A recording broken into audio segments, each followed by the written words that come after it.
우리가 계속해서 이 요한복음을 통해서 말씀을 나누고 있습니다. 지난주에는 예수님을 배반한 유다에 대해서 말씀을 나누었습니다. 여러분 기억하고 계시죠?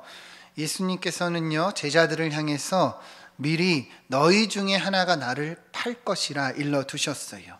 왜 이렇게 말씀하셨는가? 앞으로 유다가 배신할 것인데 이것은 하나님의 말씀, 구약의 예언을 이루는 것이고 또 하나님의 계획이 이 안에 있기 때문에, 그러니 이런 일이 일어나도 놀라지 말고 주님을 믿으라는 거예요. 예수 그리스도가 바로 메시아예요. 성경에서 예언한 그임을 믿게 하시기 위해서 미리 일러두신 거예요. 그러나 주님께서 이렇게 말씀하셨지만 주님의 심정은 어떠셨습니까? 너무도 비통해 하셨어요. 왜냐하면 이 유다가 주님의 제자요, 또 3년 동안 동고동락한 또 가르침을 받은 그런 자이기 때문이에요. 그러니 이 유다의 배신을 말씀하시며 주님은 너무도 괴로우셨던 겁니다. 그럼에도 예수님은 뭐라고 말씀하셨어요? 이 유다의 배신을 향해서 인자의 영광이요 하나님의 영광이라 말씀하셨어요. 이 유다의 배신을 하나님의 영광이라고 표현하신 거예요. 왜 그렇습니까? 이 유다의 배신이 예수님이 가는 그 십자가의 길을 이루는 것이요 또 하나님의 뜻이었기 때문이에요. 그러니 본인은 괴롭고 힘들지만 철저히 인자의 영광, 하나님의 영광이라 칭하셨던 겁니다. 여러분, 우리는 무엇이 영광인가 나누었어요. 여러분, 영광이 무엇입니까? 우리가 무언가 대단한 것을 해내고 이루고 업적을 이루는 것이 아니라 어렵고 힘들고 고통스러워도 주님의 뜻을 바라보고 따라가는 것, 그것이 진정 영광이라 하였습니다. 하나님의 말씀을 순종하고 그것을 따라가고자 애를 쓰는 것이 진짜 영광이라는 거예요. 여러분, 우리 예수님께서 이러한 길을 가셨고 이것을 우리에게 보여주셨습니다. 우리도 이처럼 주님의 말씀을 따라가는 것, 진정한 영광을 이루는 삶이 되기를 소망합니다. 우리 한번 따라해 봅시다. 진짜 영광이 무엇인가? 그 길을 갑시다. 네, 여러분, 우리가 그 길을 가기를 소망합니다. 우리가 이 하나님의 영광에 대해서 나누다 보니까 좀 오해가 생기는 부분이 있어서 좀 더 나누고자 합니다. 우리가 무언가 대단한 것을 이루고 업적을 내는 것이 하나님의 진정한 영광을 이루는 것이 아니다, 하나님의 말씀을 따라가는 것이 영광이다 하다 보니까 어떤 사람들은 오해를 합니다. 그러면 우리의 삶에서 돈을 많이 벌고 능력 있고 영향력 있는 삶을 사는 것은 어떤 것인가? 그것은 하나님의 영광을 위한 것이 아닌가 생각이 들 수 있는 거죠. 여러분 어떠세요? 우리가 유명해지고 돈을 많이 벌고 영향력 있는 삶이 하나님의 영광을 가리는 건가요? 아니죠. 우리가 살아가는 데 있어서 돈이 필요합니까? 안 필요합니까? 필요해요? 안 필요해요? 네, 다 필요하시잖아요. 그죠? 아닌 척하고 계시지만 다 필요한 거 압니다. 이 땅에서 성공하는 거 중요해요? 안 중요해요? 중요해요. 너무도 중요한 거예요. 우리 수험생들도 있지만 열심히 공부해서 좋은 대학에 가고 영향력 있는 삶을 사는 것도 중요한 겁니다. 우리가 그리스도인으로서 열심히 노력해서 이러한 세상의 좋은 가치들을 얻어내야 돼요. 그런데 성경이 이야기하고 있는 것은 무엇이냐? 이러한 가치들이 우리들의 삶에, 우리 그리스도인의 삶의 목적이 될 때를 얘기하는 거예요. 이것이 목적이 되면 문제가 생긴다는 거죠. 여러분, 하나님께서 우리를 자녀 삼아 주시고 우리를 구원하신 이유가 무엇입니까? 하나님을 영화롭게 하기 위해서, 하나님께 영광 돌리기 위해서요. 그런데 이 그리스도인의 목적은 분명하게 하나님의 영광을 위한 것인데 자꾸만 그리스도인들이 무엇을 쫓아가느냐? 이 세상의 가치를 쫓아가는 거예요. 예수 믿는 목적이 세상의 가치를 얻고자 믿는 경우가 너무도 많이 있다는 거예요. 성경에 보면 여러 유대인들이 그러했고 지금도 많은 목회자들과 이 성도들이 그렇게 살아가고 있다는 거예요. 여러분, 목적이 되어서는 안 됩니다. 돈을 많이 벌고 성공하는 것은 중요해요. 그죠? 그러나 우리 그리스도인이 이것을 목적으로 사는 자들이 아니에요. 이러한 가치들은 다 하나님의 영광을 위한 과정이 되고 통로가 되고 도구가 되어야 하는 거예요.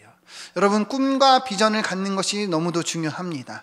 그러나 꿈과 비전을 갖는 것은 결국에 하나님을 영화롭게 하기 위해서 우리가 꿈을 갖고 비전을 가져야 하는 거예요. 하나님을 영화롭게 하기 위한 꿈과 비전이 아니라면 그것은 우리의 삶의 목적이 될 수가 없다는 거예요. 누가복음을 보면 사탄이 예수님을 시험하는 장면이 나옵니다.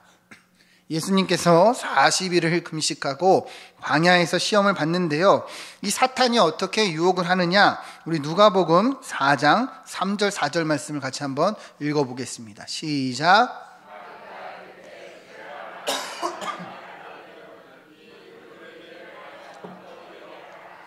예수께서 대답하시되 기록된 바 사람이 떡으로만 살 것이 아니라 하였느니라. 아멘. 예수님이 40일 금식했어요. 완전한 인간으로 오셨기 때문에 배고픔을 느낍니다. 그죠? 사탄이 뭐라고 유혹을 해요? 이 돌들로 떡이 되어라. 떡이 되게 해라. 그죠? 이것을 떡이 되게 해서 먹으라는 거예요. 여러분, 무슨 말이에요? 이 사탄은 이 떡으로 만들어서 먹어라. 다시 말하면 이 떡이 의미하는 것은 이 땅에 먹고 사는 것을 상징하는 거죠. 이것을 목적으로 삼아라 이야기하는 거예요. 그러나 예수님 뭐라 그래요? 사람이 떡으로 살 것이 아니라, 신명기나 마태복음은 하나님의 말씀으로 살 것이라 분명하게 얘기합니다. 여러분, 떡이 중요해요? 안 중요해요? 중요해요. 그러나 떡으로만 살 것이 아니라 떡이 목적이 되어서는 안 된다는 것을 분명히 이야기하는 거죠. 그런데 많은 그리스도인들이 어때요? 먹고 사는 것에 목적을 자꾸만 갖는 거예요. 특별히 예수님이 금식한 것처럼 우리가 어려울 때, 삶이 어려울 때 사탄은 유혹을 합니다. 여러분, 예수님을 이렇게 시험할 정도라면 우리는요, 뭐 더 말할 것도 없어요. 계속 시험하는 거예요. 여러분들이 어려울 때마다 어떻게 하겠어요? 사탄이 이것을 목적으로 삼게 하기 위해서 자꾸만 유혹을 한다는 거예요. 누가복음 4장 5절에서 7절을 보면 또 마귀가 유혹을 합니다. 천하만국을 보이면서 이것을 다 주겠다. 7절 보면 내게 절하라. 내 것이 되리라. 8절 보면 뭐라고 그래요? 예수님께서 주 너의 하나님께 경배하고 다만 그를 섬기라 하였다 얘기를 합니다. 사탄이 또 무엇을 가지고 유혹을 하는 거예요? 세상의 가치, 영광, 명예를 가지고 유혹을 하는 거야. 이것을 목적으로 살아라. 이것을 얻고자 살라는 거예요. 그죠? 그러나 예수님은 하나님께 경배하고 다만 뭐라 그래요? 그를 섬기라. 모든 궁극적인 이유는 다 하나님을 영화롭게 하는 것에 있어야 된다는 것을 예수님은 보여주신 거예요. 여러분, 돈도 좋고 성공도 좋고 명예도 좋고 세상의 가치들도 다 좋은 거예요. 여러분들이 열심히 노력해서 이러한 것들 얻으셔야 됩니다. 그러나 중요한 것은 이것이 목적이 아니에요. 이 모든 것을 위한 이 노력과 준비는 다 하나님께 영광을 돌리는 목적이 되어야 한다는 거예요. 이 순서가 바뀌면 자꾸만 우리가 다른 것을 쫓아가는 거예요. 예수를 믿는 이유조차도 결국에 나를 향할 수밖에 없다는 거죠. 그러니 어떻게 해요?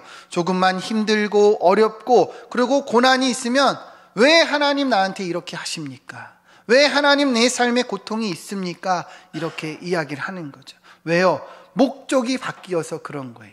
여러분, 우리는 하나님을 영화롭게 하기 위해 살아가는 자들입니다. 그래서 고난이 있고 어려움이 있어도 요셉처럼 이겨나가서 후에는 그렇게 주님의 영광을 나타내는 거예요. 여러분, 진짜 성공이 무엇인가 우리에게 성경은 이야기를 하고 있는 것입니다. 여러분, 돈을 많이 버시고 또 많은 그런 세상의 가치를 얻으시기를 바랍니다. 그러나 이 모든 것의 이유는 하나님을 영화롭게 하는 것에 있어야 하는 거예요. 여러분, 성공하십시오. 하나님을 영화롭게 하기 위해서 성공하시기를 축원드립니다. 우리 마태복음 6장 33절 같이 한번 읽어보겠습니다. 시작. 그런즉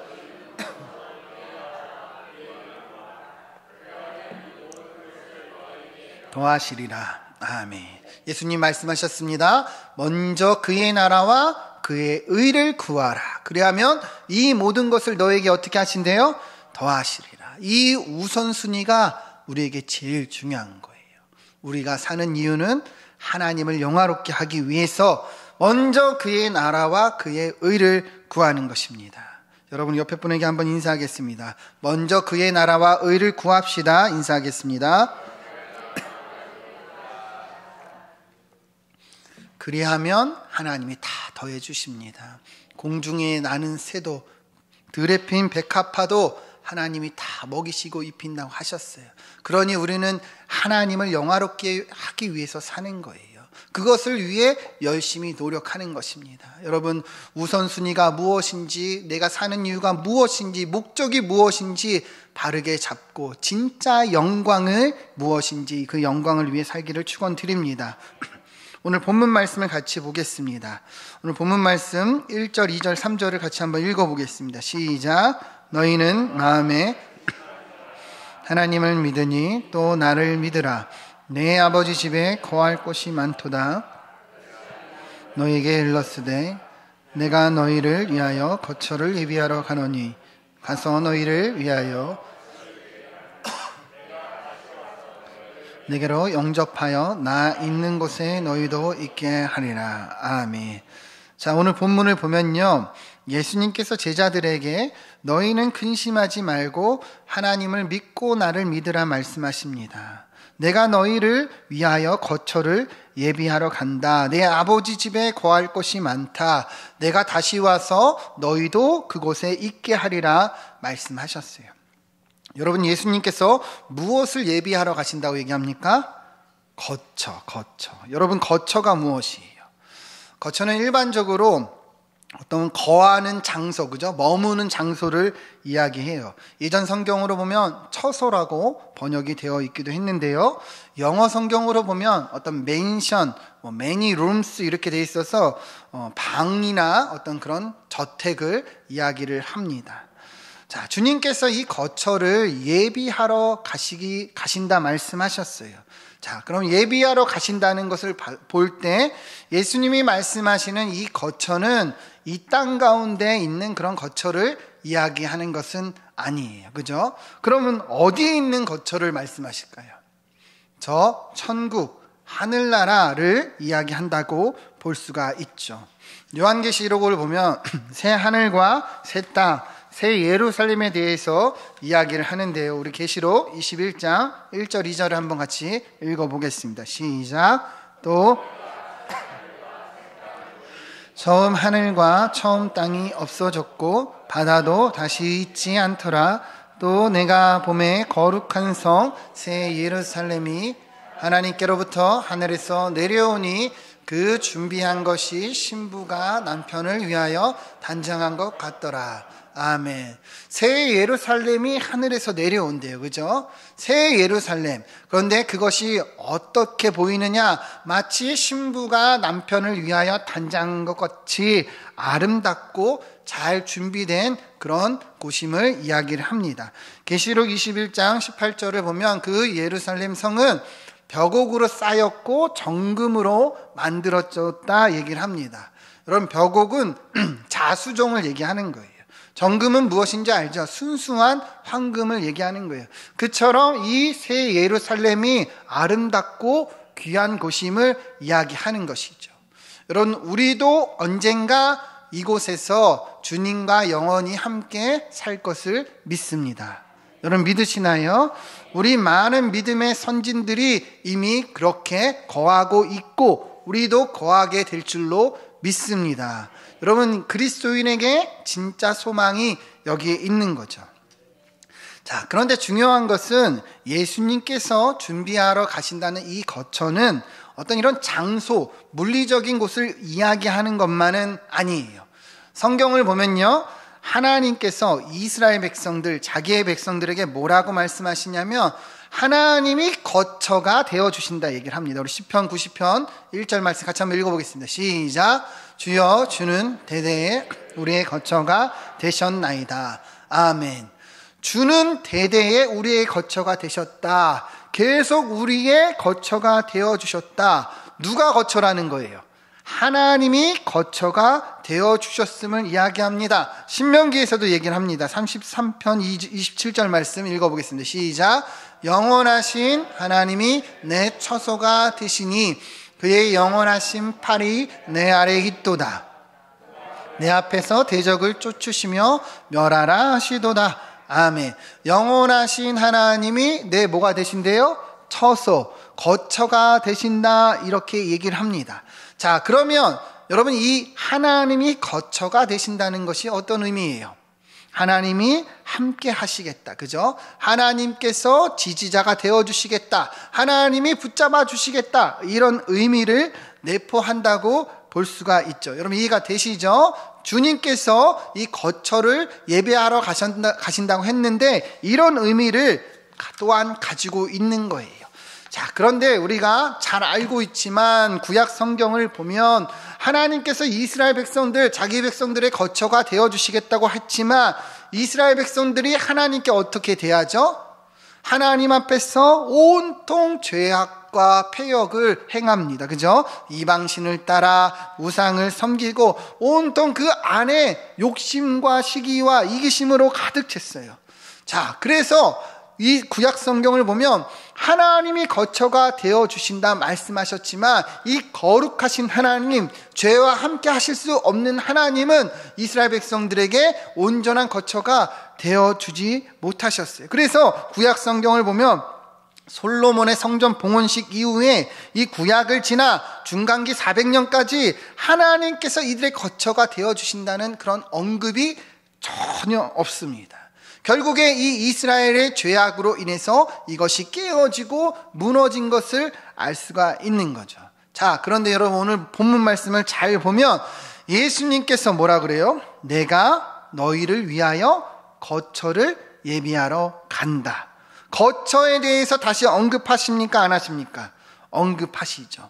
그러니까 이 내용이 사실은 굉장히 중요한 말씀이에요. 다시 하나님께서 이 거처를 예비해 주시겠다고 말씀하고 있는 거죠. 오늘 본문 2절 3절 다시 보면 내 아버지 집에 거할 곳이 많다. 내가 너희를 위하여 거처를 예비하러 간다. 3절 보면 내가 너희를 위하여 거처를 예비하며 너희도 있게 하리라. 분명하게 말씀하고 있어요. 여러분 보이시죠? 자, 그러면 예수님이 말씀하시는 이 거처, 준비하시고 예비하시겠다는 이 거처의 의미가 무엇인가? 우리가 뒤에 이어지는 내용을 잘 보면 알 수가 있습니다. 우리 6절 말씀을 같이 한번 읽어보겠습니다. 시작. 내가 곧 길이요 진리요 생명이니 나로 말미암지 않고는 아버지께로 올 자가 없느니라. 아멘. 여러분들 이 6절 말씀 잘 알고 계시죠? 너무도 중요한 말씀이죠. 그죠? 예수님이 말씀하셨어요. 내가 곧 길이요 진리요 생명이기에 나로 말미암지 않고는 오직 나로만이 어디로 간다는 거예요? 아버지께로 올 자가 있게 한다. 아버지께로 오게 한다. 예수님이 없이는 아버지께로 올 자가 있어요, 없어요? 없다는 거예요. 오직 예수님만이 그 길이라고 얘기를 합니다. 여러분 예수님이 말씀하신 이 거처를 예비하러 가신다는 것이 바로 이것이에요. 예수님을 통하여 누구에게로 나아갈 수 있어요? 아버지께, 하나님 아버지께 나아갈 수가 있다는 거예요. 여러분 이해가 되십니까? 여러분 예수님께서 우리의 구원을 위해서 이루셨어요. 그죠? 무엇을 이루셨어요? 십자가에서 죽으시고 부활하사 승천하사 그래서 우리의 죄를 담당하셔서 우리로 하나님 아버지께로 나아가게 하시고 우리를 어떻게 하셨어요? 구원하셨다는 거예요. 자, 그러면 예수님께서 우리의 거처를 예비하신다는 것이 무엇이에요? 하나님 아버지께 나아가는 것. 하나님 아버지가 우리의 거처가 되어주시는 것을 의미하는 거예요. 이해가 되십니까? 여러분들이 예수님을 믿어 구원을 받으셨죠. 그죠? 구원을 받으셨어요. 그죠? 그래서 우리가 하나님 아버지의 안에 이제 거하게 된 거예요. 그죠? 아버지께 나아갈 수 있어요? 없어요? 있어요. 그래서 예수님께서 이 거처를 예비하러 가신다는 거예요. 우리가 받은 구원, 우리가 하나님 아버지께 나아갈 수 있는 것을 의미한다는 거죠. 자, 그런데 이제 중요한 것은 그게 끝이 아니에요. 예수님은요, 또 다른 것을 말씀하십니다. 우리 16절, 17절, 18절 한번 읽어보겠습니다. 시작.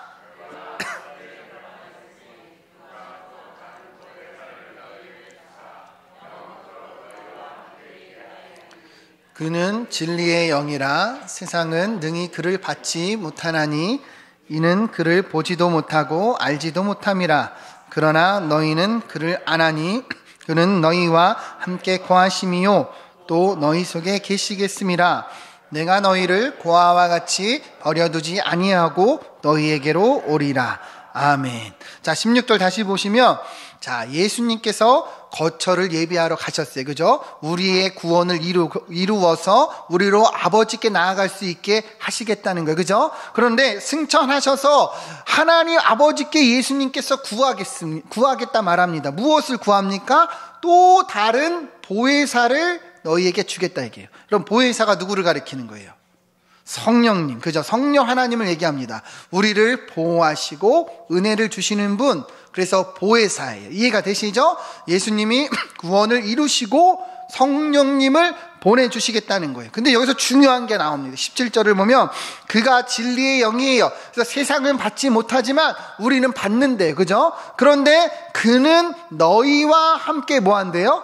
거하신대요. 우리와 함께 거하시는데 어떻게 거하시느냐? 맨 마지막 줄 한번 읽어보겠습니다. 시작. 또 계시겠습니다. 아멘. 자, 어디에 있다는 거예요? 너희 속에 계시겠대요. 그래서 너희를 고아 같이 버려두지 않고 함께 하시겠다는 거예요. 여러분 잘 보세요. 우리가 예수님께서 우리의 거처를 마련하여 주시기 위해서, 우리를 구원하시기 위해서, 아버지께로 인도하시기 위해서 가셨어요. 그죠? 그래서 아버지 하나님 아버지가 우리의 거처가 되셨습니다. 여러분 믿으시죠? 자, 그래서 중요한 것은요, 예수님이 성령님을 보내셔서 우리 안에 거하게 하신다는 거예요. 여러분 믿으십니까? 너희 속에 거하시겠다는 거예요. 그러면 이제는 하나님 아버지가 우리의 거처가 되신 것뿐만 아니라 우리도 뭐예요? 하나님의 거처가 되었다는 거예요. 여러분 이해가 되십니까? 하나님 아버지가 우리의 거처가 되어주신 것뿐만 아니라 우리 안에 하나님이 거하심으로 우리도 하나님의 거처가 되었다는 거예요. 고린도전서 3장 16절 말씀 한번 읽어보겠습니다. 시작. 너희는 성전인 것과 하나님의 성령이 너희 안에 계시는 것을 알지 못하느냐. 아멘. 사도 바울이 분명히 얘기하죠. 너희가 이제는 뭐예요? 하나님의 성전이라는 거예요.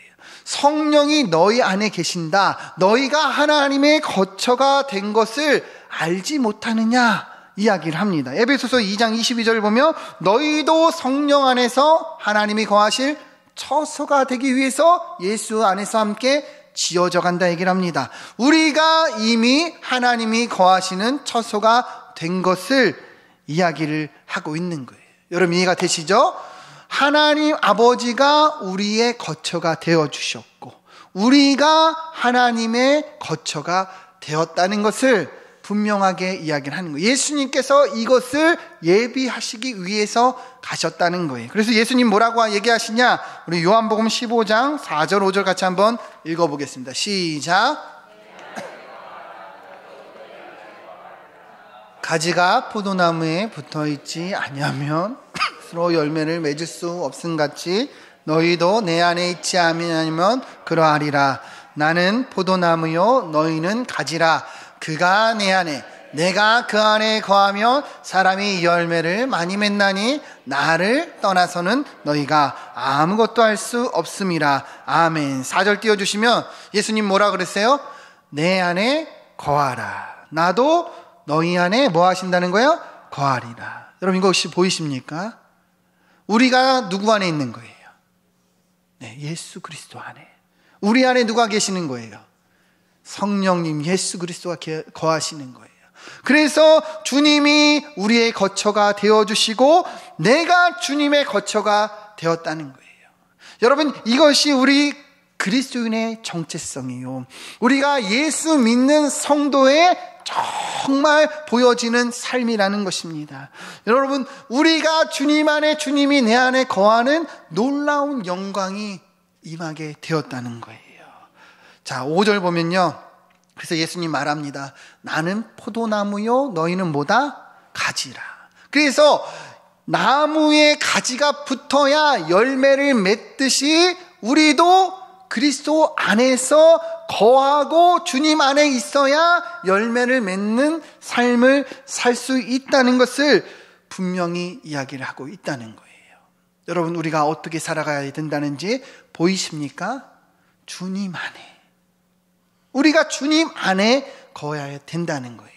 이미 주님은 우리 안에 거하고 계십니다. 여러분, 믿으십니까? 우리도 주님 안에 거해야 된다는 거예요. 그것이 어떤 삶이에요? 성령을 따라 삶입니다.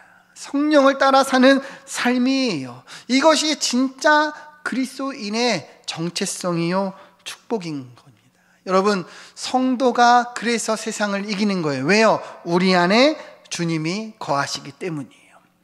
그래서 우리가 기쁜 거예요. 늘 기뻐할 수 있는 이유예요. 왜요? 우리 안에 누가 거하시기 때문이에요.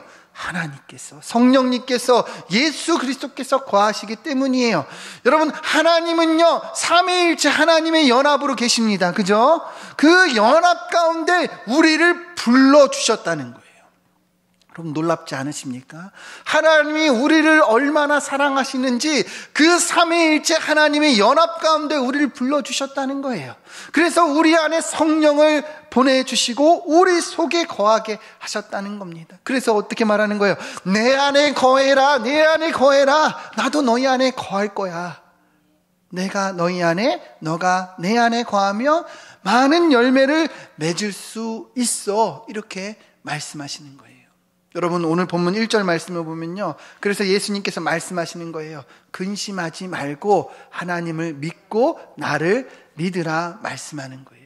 여러분, 왜 우리가 근심하지 않을 수 있어요? 우리 안에 하나님께서 거하시기 때문입니다. 여러분, 이것이 진정 그리스도인의 축복이요, 정체성입니다. 하나님께서 세상 끝날까지 너와 함께 한다 말씀하셨어요. 그와 같이 너희를 버려두지 아니하고 너희를 인도하시고 함께 하시겠다 말씀하셨습니다. 사랑하는 여러분, 이것을 믿으십니까? 이 말씀을 믿으십니까? 그러면 우리가 어딜 보고 살아가야 될까요? 어딜 보고 살아가야 될까요?